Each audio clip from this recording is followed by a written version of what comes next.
যে বাংলাদেশে তো গুরুর অভাব নাই, ল্যাংটা বাবা, তালা বাবা বা এরকম বহু গুরু আছে। আমি প্রথমে আমার ওই প্রতিবেশী বা ফেসবুক ফ্রেন্ড যে কমেন্ট করেছে তাকে বলবো, আমি তোমাকে ল্যাংটা বাবাকে মানতে বলি নাই, তালা বাবাকেও মানতে বলি নাই, আমি বলছি গুরুকে মানতে।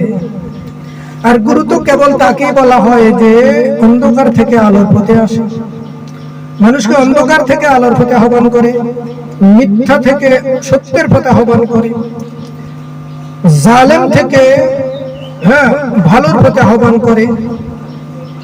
এক কথায় মানুষকে পরিপূর্ণ সুন্দর চরিত্রের অধিকারী হতে যিনি প্রশিক্ষণ দেন, যিনি আল্লাহ এবং রসুলকে প্রাপ্তির পথ দেখান, প্রশিক্ষণ দেন, তিনি হলেন গুরু।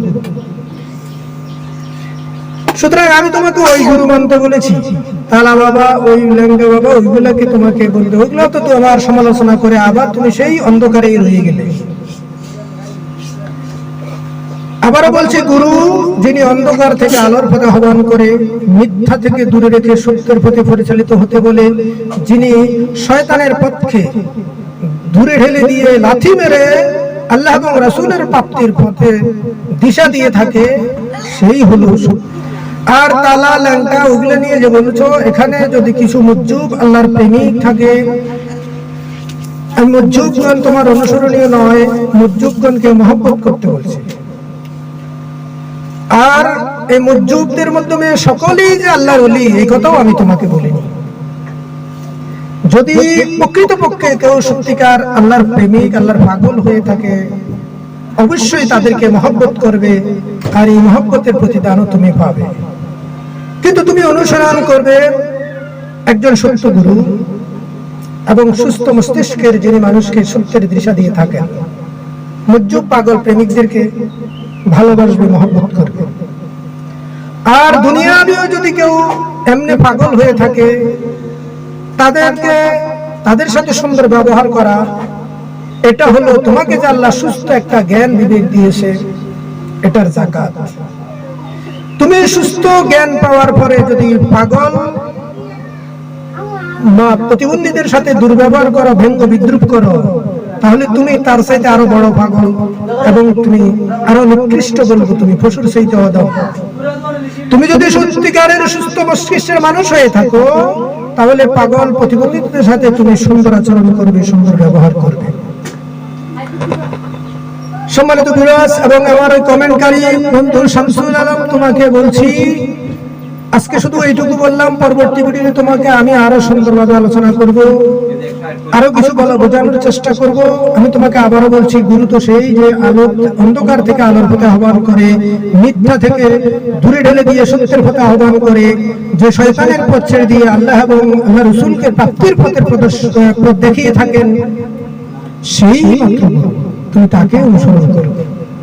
আর তোমাকে শেষে যে একটি কথা বলে যাই, তুমি যে মাঝে মধ্যে বা 5 ওয়াক্ত পড়ো বা কম বেশি পড়ো, বছরে পড়ো, 7 দিনে পড়ো, যে ওয়াক্তীয় সালাতগুলি পড়ে থাকো, তুমি কি পড়তেছো, ওই সালাতে দাঁড়িয়ে তুমি কি প্রার্থনা করছো, কি বলছো, সেই কথাগুলোকে তুমি একবার একটু গবেষণা করে দেখো। ওই কথাগুলোকে তুমি একটু গবেষণা করো, চিন্তা করো যে তুমি প্রতিদিন কি বলতেছো, আর তুমি কোন পথে চলতেছো, তুমি কি বলতেছো সেটার অর্থ বুঝো, এবং তুমি কোন পথে চলতেছো সেই মতে চলছো কিনা, আর বলছোটা কি, কোন পথে। যেমন তুমি একটি কথা বলে থাকো, সিরাতাল মুস্তাকিম, সরল পথ দেখাও, কবে সেই সরল পথ দেখবে আর কবে সেই পথে চলবে, আমাকে এইটুকু একটু গবেষণা করে বের করো। আর এরপর যদি এটা তুমি না বুঝো, তোমার কোনো গুরু যদি এমনি থাকে, মানো নাই আর কি, এখনো তার থেকে জানার চেষ্টা করো। যদি সত্য বুঝাইতে না পারে, যে ব্যক্তি ওলি আল্লাহর বিরুদ্ধে বলে, আমি বলবো তোমার ওই ইমাম, তোমার ওই গুরু এখনো কোরআনের ক বুঝে নাই। যাই হোক, আমি সেই দিকে যাচ্ছি না, তোমাকে বলছি, যেহেতু তোমাকেই তোমার কবর, হাসর, মিজান, ফুলসিরাত পার হতে হবে, তোমার সেই ফাতিহা তোমার সংগ্রহ হয়েছে কিনা, তুমি শুদ্ধ হয়েছো কিনা, তোমার কলব শুদ্ধ হয়েছে কিনা, তোমার ওখানে জবাব দেওয়ার মতো সকল এবিলিটি তোমার জোগাড় হয়েছে কিনা, সেগুলো একটু ভালো করে দেখো। আর নিত্যদিনের ইবাদত যাহা করছো তা গবেষণা করে দেখো, কি বলছো, কিভাবে শুনছো, তার সত্যটাকে উপলব্ধি করো, তাহলে অবশ্যই তোমাকে সেই সত্যগুলোর সন্ধান তোমাকে দিবে, তোমার সালাতের মধ্যে সেটা তুমি পাবে। আজকের জন্য এইটুকু। পৃথিবীর সকল প্রাণী সুখী হোক এই কামনায় সৃষ্টি করি।